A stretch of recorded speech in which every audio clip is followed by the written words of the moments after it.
Hey guys, my name's Nick. I'm a Microsoft Certified Expert Administrator. I create a lot of content for MSPs. And in today's video, it's part of my mini-series I've created here on securing the remote workforce. If you've been following along, you know I've created other videos on Azure AD, Exchange, and SharePoint OneDrive. I'm basically taking the solutions as part of the Microsoft 365 Business Premium Solution Stack and giving you some recommended controls for hardening these solutions. So today we're going to focus on device management with Microsoft Intune. Before we get into that though, I do want to reiterate the existing landscape here. You guys are all aware of the remote environment that we live in today and will continue to live in after this pandemic is over as well. But again, we've shifted from this traditional on-premise network with a trusted firewall to gate access to all of our resources, and moved into this environment where users want to access the resources from anywhere at any time on any device. They're using many third-party SaaS applications to enhance productivity, but you as the IT administrator are losing control, and it's less security going on here. So when we think about the shift, we need to move into a zero trust network, and we need to move into both device claims and user claims for health to grant access to resources. So part of that is heavily involved with the solution here in Microsoft Intune on device health and being able to push out traditional policies and configuration profiles that normally you would have done with group policies as the computers are connected to the local domain. A lot of that can be mimicked now in Microsoft Intune. So getting into the controls here, I'm going to be going through one by one and showing you some of these in the Microsoft Admin Center as well too, or the Endpoint Manager Admin Center, as it was recently renamed last year. To preface though, this video is intended for users who are already familiar with Intune and its baseline level capabilities. I have another video out that's more of a starter for Intune that shows you what you need to configure to get up to speed and learn more about the architecture. But today's video is somebody who's already familiar with Intune. So getting into the recommended controls here, first and foremost, we want to determine what platforms we're going to support as an internal organization from a management perspective. So Microsoft Intune supports Windows, macOS, Android, and iOS devices. But the solution also allows you to go into both MDM and MAM capabilities. So you don't necessarily have to have these devices enrolled in the management solution to control access at the application level. So you need to determine as the administrator there what devices you'll actually support, because obviously if you don't want to support Macs from a management perspective, you shouldn't allow people to be accessing corporate data on Macs because of the security risk involved and because you're not necessarily pushing out your security stack to those devices. So you need to take a hard stance and communicate with the client what devices you're going to support from the MDM level, and then from there rely on your mobile application management policies, which I'll show you here, to protect the data at the application level, even on these BYOD devices that users are accessing, like their personal cell phone, for instance. So that's a key thing to make sure you're clear of, and by doing so, once you determine your supported platforms here, you're going to then create a compliance policy for each one of those supported platforms. So the compliance policy is basically telling you the health of the device. And this health is then what we're going to use to say that you can access the data on that device or not. So when I go into the Endpoint Manager Admin Center here, I have this pulled up and I can go into compliance policies here, and I can choose to add a new policy and define what platform that's going to be about. I'm going to create a Windows 1 here just because that's obviously most common of what you'll be managing in your environments, but you can do this across the platforms that I mentioned. You can name it whatever you like and give it a good description here. I'm not going to do that for purposes of time. For the compliance settings here, you have the ability to use the Windows Health Attestation Service for requiring BitLocker, secure boot and code integrity. Keep in mind that a TPM chip has to be on the device for you to have these go through as far as being applicable. If there's not a trusted TPM, the compliance policy will report back that it's just not applicable. So keep that in mind, and this will tell you whether or not, if the device doesn't have BitLocker, it's non-compliant. If it doesn't have code integrity on boot, it's not compliant. So things like that you can set up here. Device properties, you can define min, max OS versions, and the same for Windows Mobile. Not that that's very common, but you can do the same here. For this one, you may have a minimum version that supports certain security patches that you want to make sure is implemented across the organization. And if it's not, that device isn't compliant until the OS is upgraded. So you can continually review that over time, or maybe there's some software within the company that only supports a certain OS version, for instance, and you need to keep that up to date, and that's what makes it compliant. Configuration manager compliance. This is if you're running with SCCM, and now it's recently renamed, but not a whole lot of that going on in this space that I see, at least from the MSP perspective. So I'm not going to go into depth on that one. This password settings here is for mobile devices, so probably won't mess with anything there. Encryption of data of storage on the device. It's good to note like the difference between these two. So required BitLocker is specifically BitLocker with the TPM chip on the device, whereas encryption here is just looking for any encryption of the drive in general. So it's looking for even a potential third party that you may have implemented to be encrypting the drive. So keep that in mind, and before you turn that on, just know that the separation of the two. For device security, you can require a firewall, you can require antivirus, anti-spyware on the device. This doesn't necessarily have to be Microsoft's native antivirus. It could be a third party, and it would still register here. The one that won't register is endpoint protection with anti-malware here. So if you require this, but you have your own custom AV or endpoint protection on a device, and this is being turned off because of you having that third party on there, you don't want to set this to require. You want to set it to not configured because of that, or else it will show up as not compliant. And the same thing here, if you do use both, like you can turn on both here and say require, but real-time protection has to be to not configured, or else again it will show as non-compliant. And just to show you a little bit better what that looks like here, I'll go to this device, and this is one that's enrolled, but I've got Sentinel-1 endpoint protection on there, and I've gone into the Windows Security Center here, and I've gone to virus and threat protection. Shows my Sentinel agent is on. I turned on the Windows Defender antivirus options because that turns off once you put on this third party, but you can come in here and turn this back on. But again, that real-time protection is something that's gonna need to stay at not configured. Lastly here, Microsoft Defender ATP, very specific to having that as your endpoint protection. Not a lot of the MSPs I know have adopted that yet. It just became standalone pretty recently, so I think more will, but I'm not going to get into those settings here because a lot of you are using a third party. So next here, actions for non-compliance. You want to leave the default at mark device non-compliant immediately. You could give a grace period, like a 3-day grace period, to have them fix any issues or have yourself fix any issues. And that might be beneficial if you're using the conditional access policy, which I'll show here in a minute, to say that you can't access company resources on a non-compliant device. So you wouldn't exactly want people to enroll immediately, have blocked access, but maybe you do actually, and you want them to go through your ticketing system so you can remote in then and remediate any issues. You can then also assign this to certain groups or users. So if you did want to scope out more complex policies to other users, you can. Generally, you can just say all users here and click next, and then when you're done, you can click review and create. The big thing with reviewing these policies afterwards as well is if you come in here and we go to that computer that I'm on, it's showing a non-compliant state.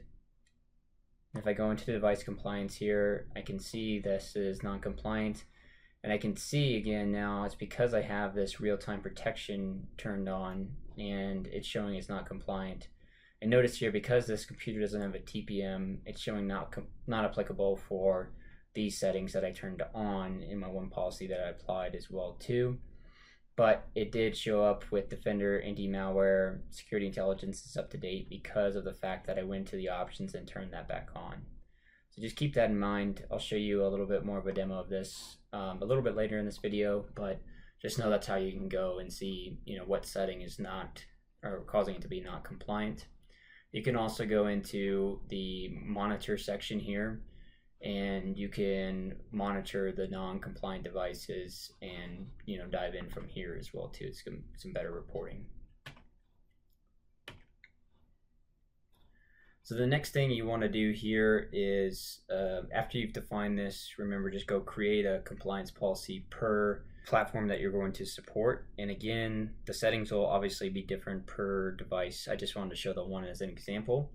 But the next thing you can do here is the endpoint protection profiles. So within the endpoint protection profiles, these are ones that you can create for macOS and Windows. So you can create a profile up top here, and you can define, the platform again. The biggest thing that we want to do here is we want to turn on BitLocker encryption, silent configuration for devices that have a TPM chip for Windows 10 devices. And then for macOS devices, we want to turn on FileVault as well too. The big difference with FileVault is if the user has already encrypted their drive, they have to decrypt it first before Intune can move forward. Create a video on that specifically that you guys can check out. But with the endpoint protection policy that you're setting out here, you can call it whatever you want. I'm just going to skip over this piece, but you have all these settings here, and the key thing is that most devices you're running are probably running Windows 10 Pro, so some of these settings aren't even applicable because they're enterprise level settings like Defender Application Guard and all of that. I'm not going to get into all these. I'll do another video separately for the space or the sake of time. But the Windows encryption settings here, you're going to require the encryption of the devices, and you're not going to warn for other disk encryption. So these are more so, again, they're probably corporate owned. You know that there's no other disk encryption on that device. I wouldn't recommend doing this for BYOD devices because you don't know if somebody's done that or not. And if it tries to enable BitLocker encryption here, it can cause some serious issues and you have to reload the OS completely. So be careful with this when you're scoping it to users. And you can say that if it's a personal owned device, you can block that from being joined so that you don't run into this or have them do that to themselves. But you can also allow here to enable encryption upon Azure AD join. So this is the silent encryption that's going on, so they don't have to go through the setup wizard to say, okay, this is running through BitLocker. So that's another good one to set up, just so you have that drive encryption on the device. And again, you can do that with macOS as well too for FileVault. Next one here, conditional access policies. So this is where we get into our real, umbrella of gating access to resources. So within the compliance center here, or I should say the endpoint manager admin center, you can go to conditional access. And basically these are, statements that we're saying if it meets certain conditions, then enforcing certain controls, and is the new basis to enforcing heightened security like MFA, for instance, when a user's in an untrusted network, or they're on an unhealthy device, or they're on a BYOD device or something like that, or accessing a certain application. So you can get really granular with this, but typically I'm just going to select one user here just to show you as an example, but you can scope this to the whole tenant if you really wanted to. But I just wanted to show you this as a demo, so I'll add my one user here. Under cloud apps, I'm going to include all cloud apps here. So I'm just basically saying that I'm not allowing you to access resources on an untrusted device. So device has to be in a compliant state. So with that, we'll go under the grant access, require the device to be marked as compliant. You could say require multi-factor authentication as well too, or you could say one or the other. But for this, for the purposes of heightened security in a remote environment, I want to say I want all devices that are accessing corporate data to be compliant. So I'm going to select that, and down here this is showing just because of the report only. If you read all this about macOS, iOS, and Android, but if you turn the policy on, that'll be removed. So those are the things that you want to take into effect. You could, under conditions here, say that that it's apply a policy to select a device platform. So if you wanted to potentially say that you wanted to select just Windows devices for this policy, you could do that.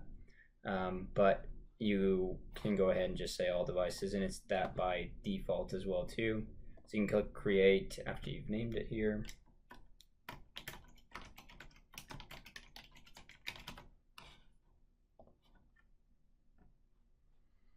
Okay, so I've got this policy. Now let's pop back into this user's environment here. This is, again, before I pop in there, this device that I'm on, that I'm remoted into, is the D2 device, and it's not compliant today. So I'll go into the environment here. I'll pop into the login, and I'll get this message here. So you can't get access to this yet. Your device isn't up to date with your organizational's policies, and it can take you to the portal there, but this basically just then blocks them from getting access to the resources. Now let's say we go back in here and we change my compliance policy.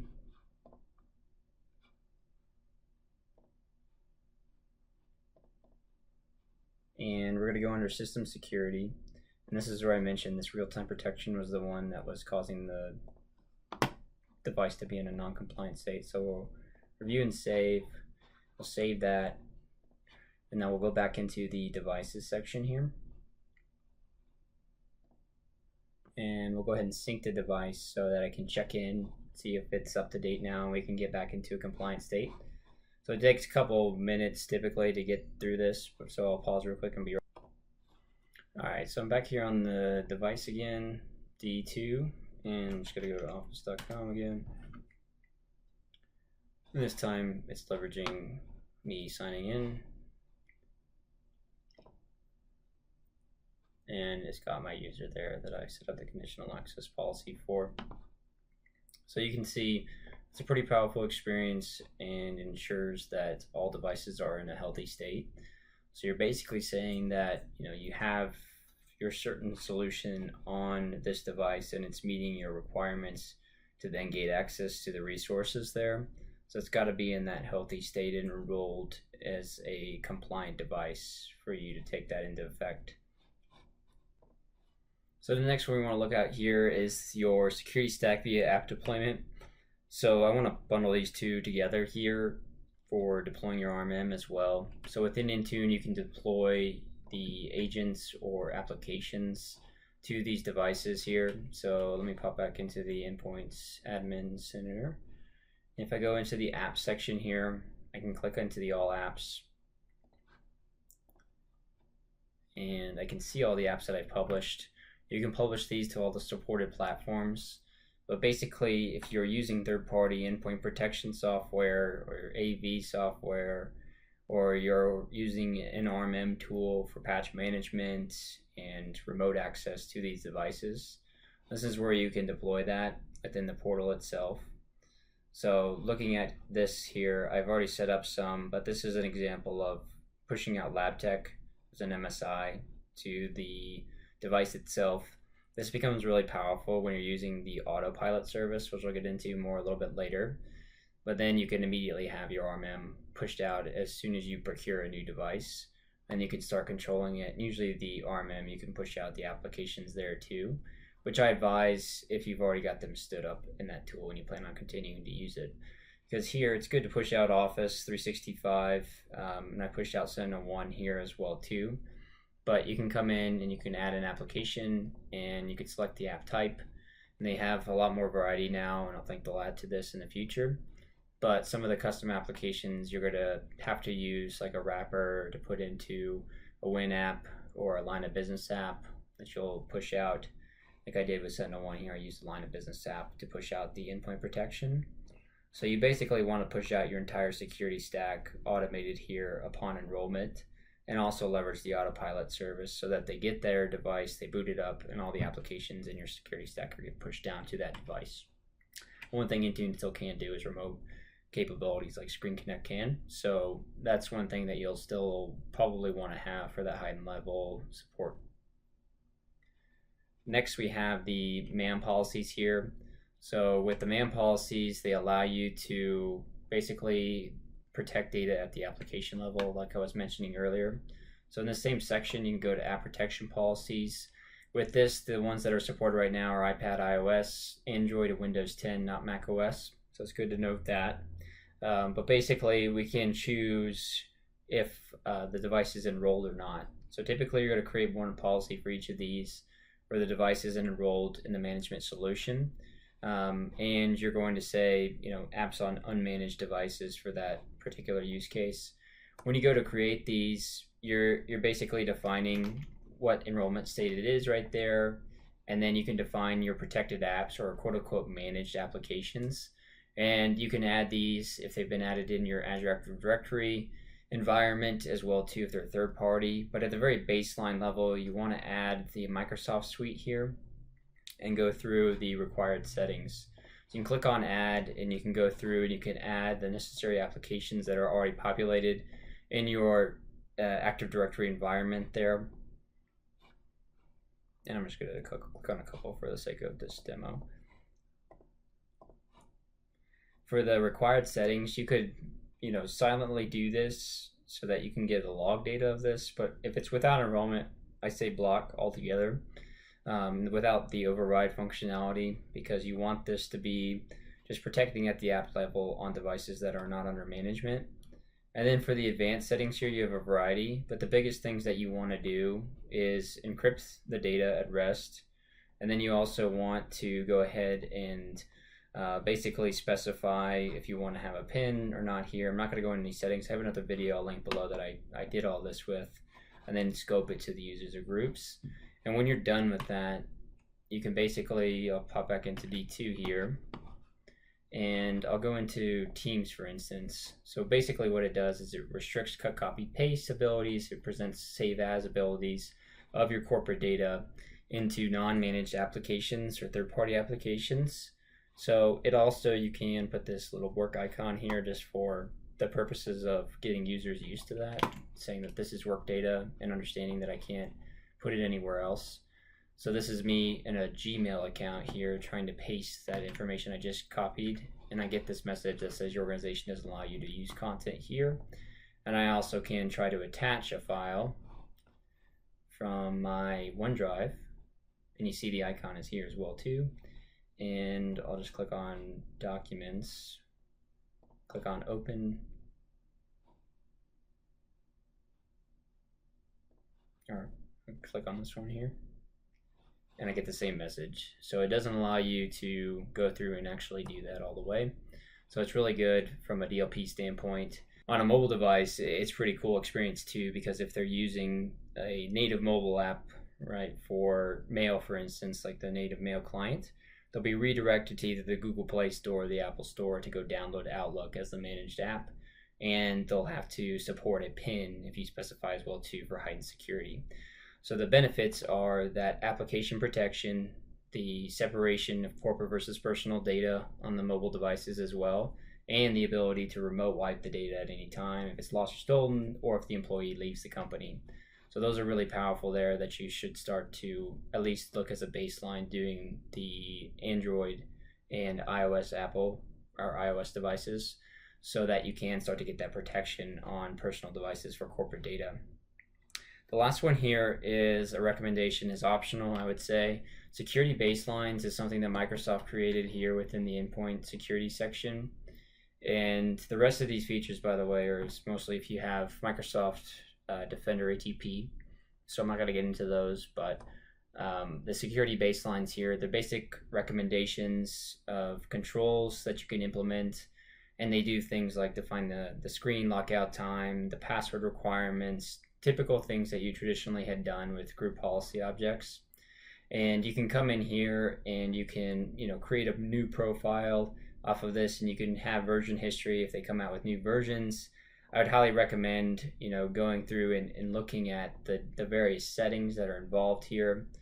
If you go into properties and you look at these settings, there's quite a bit.